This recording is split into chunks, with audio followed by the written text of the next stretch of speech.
It's Monty's New Number One for Hip Hop, R&B, and The Breakfast Club. We are 103.5 The Beat. My brother is in the building. Flo Rida is here. What's good, man? What up, family? I'm excellent, man. Yeah, it's always a pleasure to have you here. And off the rip, you know, I know. Right. All good. I'll explain that situation. So pretty much, I did a post a while ago of like Mark Anthony. He does this kind of dance, you know, when he performs, and people make fun of him for. Right. So we attempted back then to launch like a Mark Anthony challenge. Right. But he actually just posted it yesterday, a video of me doing it. Right, so all day I've been like, yo, I'm lit in the Spanish community. Mark Anthony reposted me, you know. So every time I talk about it, she plays a song. Yeah, I was like, I'm talking about my producer and bands. So it's a pleasure to have you. I want to start off first. We're going to get into everything, but the first thing I want to start off is that when I watch people talk about, like, you know, Jay-Z, and I watch people talk about Nipsey Hussle, yeah, I would be crazy not to have to express to people that Flo Rida, Rick Ross have been doing those things as well, and been leading by those examples for a while here, at least for me to see in South Florida. It was never just about rap, you know what I'm saying? Sure. It was also about creating opportunities for people that look like you in neighborhoods that you came from. And I want to speak on that a little bit, like, because I really want to commend, you know, like, Miami artists for generally just being like that, you know what I'm saying? Like, I know we call this the city of hustlers and stuff like that, but y'all really, really do that. Like, it's not just about your music and throwing your money in the air. Like, you have several businesses, you have your hands in several things, and you put other people on. Can we speak about that? No, like, most definitely. Why is that so important to you? I mean, this is where I was born and raised. This is where I was given an opportunity. You know, just growing up in my household, you know, it's all about, you know, spreading the love. You know, being from Carol City, you know, whether it was something, you know, if you know, a lot of times you see cats with money and things, and that might be your drug dealers and things like that, but they always still had a positive influence on the kids. Yes. You know, so I always told myself if I ever made it famous, I'll definitely, you know, the first thing I'll do is definitely invest in our future, which is the kids. So myself, along with my partner, you know, my brother Freezy, the first thing we did was we was just like, man, you know, growing up, we had the, you know, like the Optimus Football League where we can go, you know, and, you know, you have entire families out there enjoying themselves, you know, for something that's positive. So, you know, Freezy, he told me, he was just like, man, Flo, man, we need to start a league. Yeah. You know? So he was just like, we need to name it, you know, after yourself. You know, we can make it FYFL. I was like, man, I'm cool with it. Anything, basically what Freezy would ask me to do, I know that it was coming from a positive place. Yeah. You know, so and shout out to all the parents, you know, all of our staff, you know, who's day to day with the kids. You know, we thrive on education. You know, a lot of times, you know, just being our skin color and everything, you know, it seems like, you know, most people might see us as, you know, those people that won't make it out or the less fortunate. But, you know, we blessed that if we come together, you know, we strong, you know, in numbers. Yeah, the unity, yeah. But even when coming down to the music and everything, shout out to, you know, I don't want to forget anybody, but, you know, shout out to the 2 Live crew, shout out to Trick Daddy, Trina, you know, and those who helped pave the way, and guys like Rick Ross.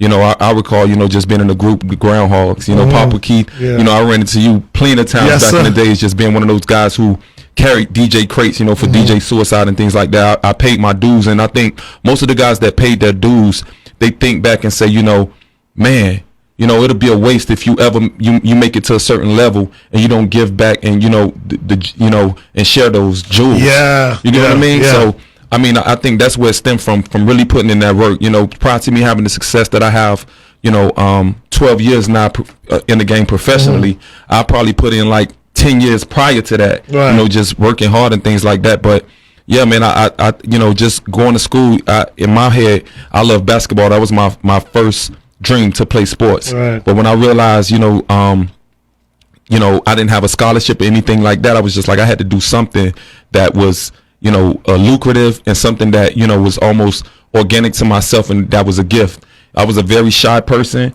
but at the same time, this is something that I took very serious. You know, so seeing guys like Rick Ross, you know, him, you know, he, like, a lot of times when I was in my group, you know, we seen him doing his thing with slip and slide and things like that. And I recall that something that made me very humble, the fact that he was popping. And he was just like, he told us one time, he was like, yeah, man, you know, you guys want me to get on the record, I'll come and I'll show up and do that. I remember him coming to a studio downtown, you know, and he popped up. I'm like, man, Ross, he popped up. Right. Everything like that. So I can't help but show love and give back, because I've been given, you know, so many opportunities and took those opportunities and made something and had in mind to make something out of it. Now it's like the fact that, you know, growing up in my household is all about putting God first, you know. There's obstacles that can be in your way, but, you know, just having faith, you know, and having vision, you can surpass and grasp on to those things. So, but I love the fact that you actually put in the work. Yeah, you know man. What I'm saying, and I've been able to witness that. You know, from where I'm looking, and I just wanted to commend you on that. You know what I mean? Because, you know, it's easy to come and talk about, you know, the records and all the crazy stuff, but there's a lot of things that you've done behind the scenes. There's a lot of businesses that you have your hands into that really help so many people around you, and thank you for doing that, man. For sure. And even now, you know, shout out to my brother Big Chuck. You know, we have, you know, I have finger licking on the beach. That's, you know, me, Class, and Freezy. Yeah. We have Bar Idol right there in that Bar Idol. You know, we give artists a platform to come out there and, you know, speak their minds. If they have new music, get a chance to perform it every other Monday. We got them. You know, we just create that platform where, you know. And it's not something that, like, I don't have to, you know me, I'm low key. I don't even let people know what I got going on, because it's real. You feel me? And I really care for people. But yeah, we as much as we can, we open doors. And then also we have like Studio 183. Yeah, I went there the other day. Yeah, so it was nice. I mean, we got our hands in a lot of things, and all we ever want to do, just having being very so successful, you know, not just nationally but worldwide. You don't want someone to come back to your hometown and don't see that you're giving back, you know, from a standpoint where it really matters. Yes. You know? Yes. So thank you for doing that. And I have to bring this up for myself. I've argued on your behalf many times. Shout out to Rick Ross. Y'all know I love Rick Ross as much as I love you too, Flo. Love you, my brother Rick Ross. Yeah, for sure. But I've argued with people because sometimes our people, the perception versus reality, they don't connect that.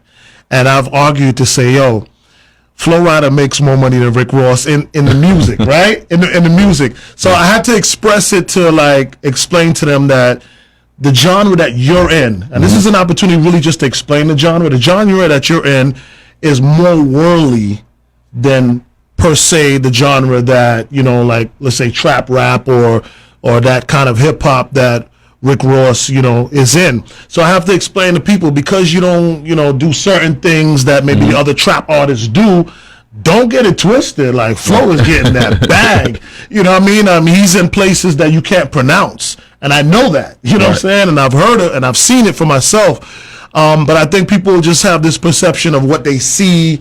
And I know that part of the game, you know, Ross, he do his flossing thing, and I love it. He's the boss. He do his thing. But you're not much of a flosser, but you're doing your thing. What is it like as a rapper to be in that world where your world is really like on that pop level and that those huge crowds and the massive arenas and all these different things? These are your playgrounds. How is that for you as a kid coming out of Carol City, still being a rapper?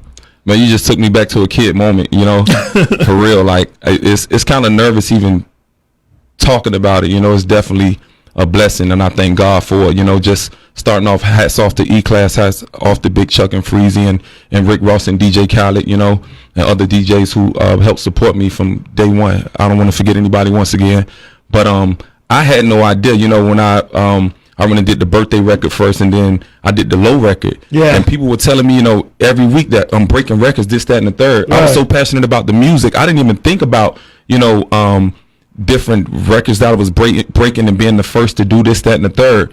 But yeah, you're right. I got a chance to go places that, you know, I hear I see a lot of artists, you know, don't even get a chance to go. Yeah. You know, and I'm talking about worldwide. I mean, shout out to T-Pain as well, you know, and DJ Monty, who actually produced the record.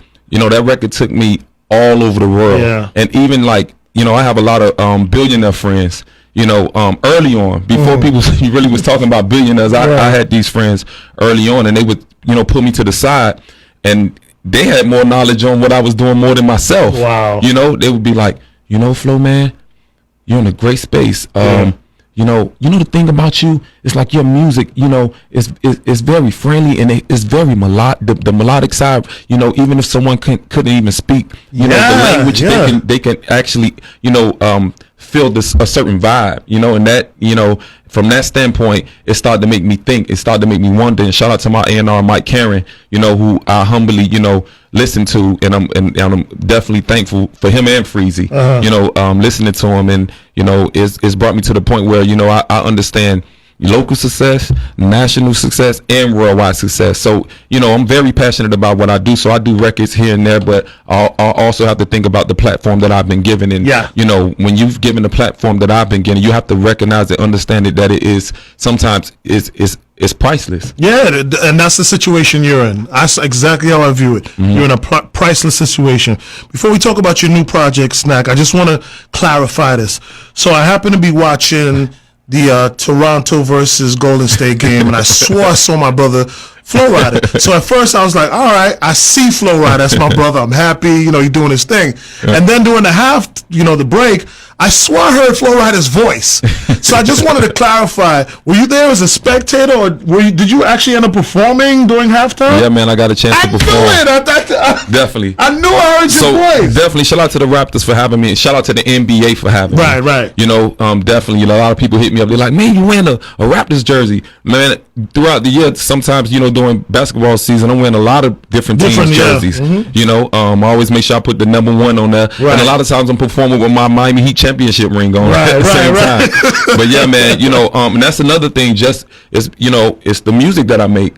They feel like it's because you did the NFL thing too. I saw that with my own eyes. They actually broadcasted that with the Super Bowl or something that you did during a halftime or something like that as well. So you have all these amazing opportunities. And, man, it's really dope, and I'm so happy for you. So let's talk about Snack. For sure, man. Definitely. And you know what was crazy? You know, performing at the Toronto game.